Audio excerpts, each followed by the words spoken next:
araw, welcome back po sa aking YouTube channel. For today's video, gagawa na naman tayo ng isang recipe na pwede nyong pagkakitaan. Ito po ay ang recipe ng donut. So, huwag na natin patagalin mga sangkay, simulan na kagad natin. Pero mag-like muna kayo at pakisubscribe na rin at pakiclick ng notification bell para kayo po ay laging updated sa mga upload ko pang mga video. At ayan na po yung ating ingredients, simulan na natin. Una ay asukal. Sunod ay milk powder. Next ay asin. At maglalagay tayo ng isang takip ng vanilya. Ito yung ating takip. Next, butter. Sunod ay tubig. At lard. Pag nailagay nyo na yung mga ingredients na aking nabanggit, ay tunawin muna natin yung asukal at saka yung asin. Yan, hindi na ako nag-gloves mga sangkay, pero sigurado po akong malinis yung aking kamay. Dahil naghugas po muna ako bago ko gawin yung prosesong ganito. So yun mga sangkay, bali ayusin lamang po yung pagkakaturo nating asukal at saka yung ating asin. Lalong-lalo na po kung gagamit kayo ng rock salt, ay matagal pong matunaw yung rock salt. At kapag natunaw nyo na ng maayos, ay ilagay nyo ng inyong harina. Bali ang ating gagamitin is first class bread flour na may kasama na siyang yeast. Ayan, lagay na natin sa ating tubig. At bubuhin lang natin yung ating dough. Bale, itong ating gagawin mga sangkay is kailangan natin ng roller para mas madali nating mapakinis yung ating dough. Pero kung wala kayong roller, ay pwede naman po kayong mag-manual process. Yan, meron po ako diyan sa aking channel.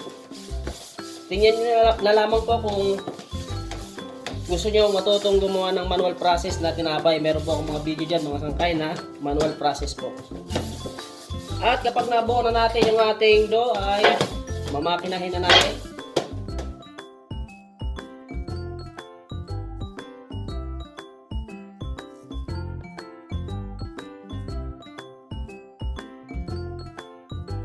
So ganito na yung ating gagawin. Ayan, namakina natin. Dapat medyo manipis siya. At medyo nipisan pa natin.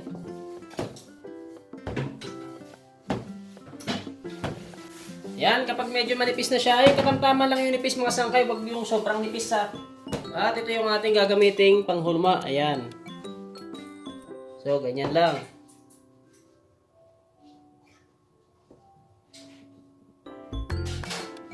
Ayan, bukan natin. Timbangin natin kung ilang grams to. So, ayun mga sangkay, bali tumimbang siya ng 25 grams. Bali, tatanggalan pa naman natin to ng, 30 grams pala, 30 grams. Ayan. Ito po 30. Tatanggalan pa naman natin to, bubutasan pa natin to sa gitna. So ito gagamit tayo ng tip. Itong tip, anong sukat ba ng tip to ating gagamitin is 1M. Yan, gagamit tayo ng pambutas sa gitna. Yan, ganyan lang yung ating donut.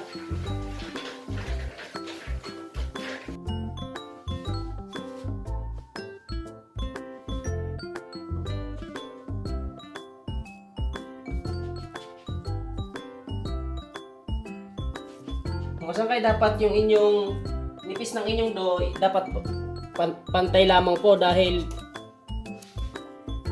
yung paghulma nyo is ganyan. Kung kabilang side is manipis or makapal, magkakaiba po sila ng timbang. Dapat pantay lamang po yung inyong dough kapag inyo nang uhulmaan nyo na ng inyong donut.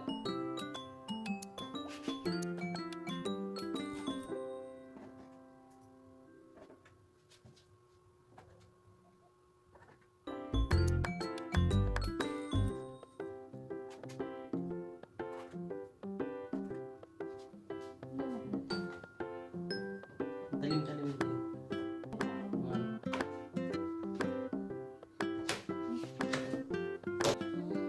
At ito mga sangkay, kung sakaling hindi nyo na kayang pormahin, ayan. Eh, meron pang isa, ayan. Yung matitira, pwede nyo ulitin. Makina nyo ulit. Bali, buuhin nyo ulit. Para magawa rin siyang donut. Yan, bali, mamakina ulit natin to. At ninipisan din natin. Ganun lang po.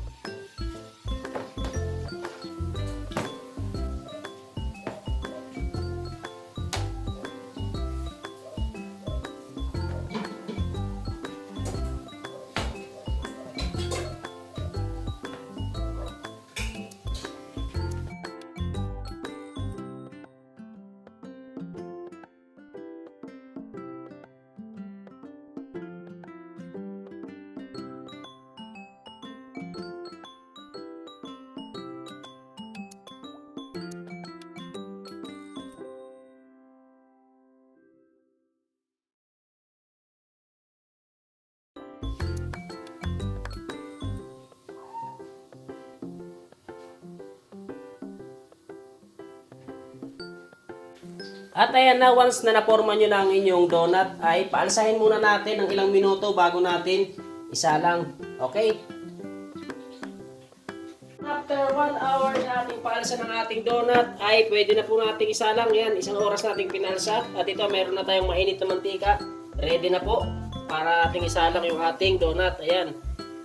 Ganyan siya kainit. Mga sangkay, pag inyong linagay is kukulo siya. Ayan, ganyan mainit na po yung ating mantika. So, ang inyong pagluto nito is kailangan pantay yung kulay nila, kabilaan. Dapat mag golden brown po siya.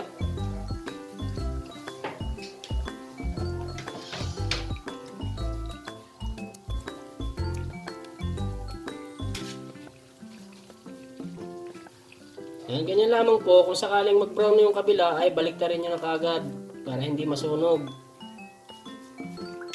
Ayan.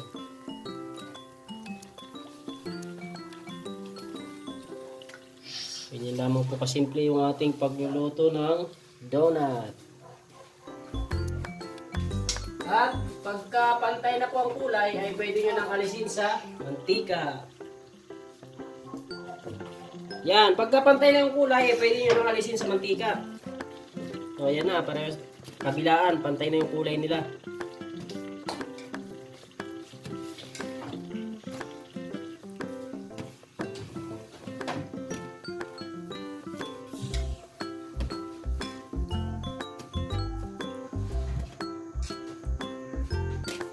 Ay, ganun lang yung ating gagawin hanggang sa maubos na yung ating donut sa pagluluto.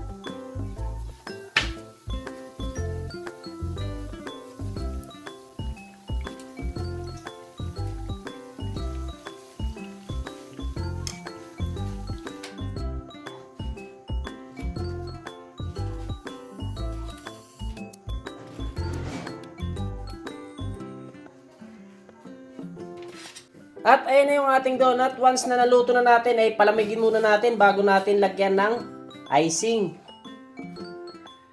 Habang inaantay natin lumamig yung ating donut, ay gagawa muna tayo ng ating pang-icing. Yan, 1 cup na powder sugar. At maglagay tayo ng flavor, strawberry. Isang takip lang. Ito yung takip na ating ginamit. At lagyan natin ng tubig.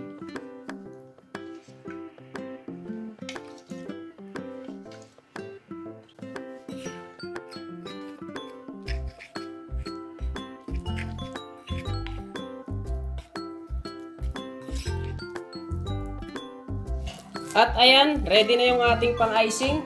At meron tayong candy pang design sa ating donut. Ngayon ay lalagyan na natin ng icing. Ganito lang kasimple ang paglagay niyan mga sangkay.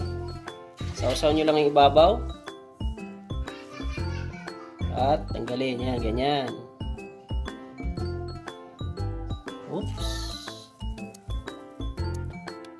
So ganyan lang siya kasimple at lalagyan na natin ng candy sa ibabaw.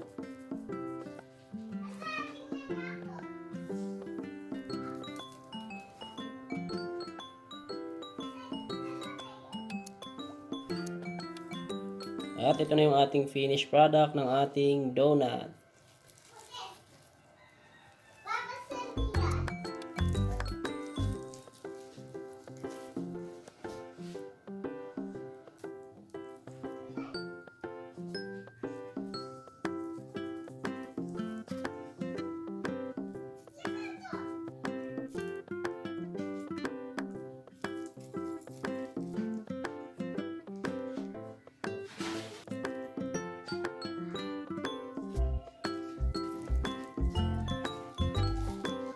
So, ito pa isang idea mga sangkay para sa pang-decorate sa ibabaw.